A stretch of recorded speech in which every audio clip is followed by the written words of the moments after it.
नमस्कार मित्रांनो, educational videos या फेसबुक पेजवरती आपलं स्वागत आहे.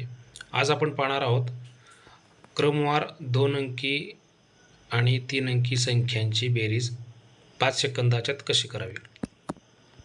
आता सर्वप्रथम इथे पहा 94 ते 103 यामध्ये काही 2 अंकी संख्या आहेत आणि काही 3 अंकी संख्या आहेत. असं दिलं असताना आपल्याला याची फास्ट बेरीज कशी करावी याची एक ट्रिक आहे. पहा कसं करायचं. पहिल्यांदा 94 ही संख्या आहे. या 94 मध्ये आपल्याला 4 मिळवायचे.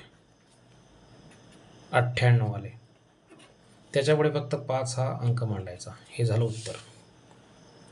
याचं उत्तर आलं 985. आता या ठिकाणी बघा काही 3 अंकी संख्या दिलेल्या आहेत आणि काही 4 अंकी संख्या दिलेल्या आहेत. असं असतानाही आपण हीच ट्रिक वापरणार आहोत. पहिली संख्या आहे 995. त्याच्यामध्ये आपल्याला 4 हा अंक मिळवायचा आहे. 999 आला. याच्यामध्ये फक्त शेवटी 5 हा अंक मांडायचा. हे झालं आपलं फायनल उत्तर. पहा 5 सेकंदाच्या आत झालं का नाही. याचं उत्तर आलं 9995. ट्रिक आवडली असल्यास आपल्या एज्युकेशनल व्हिडिओज या फेसबुक पेजला फॉलो करा, लाईक करा. धन्यवाद.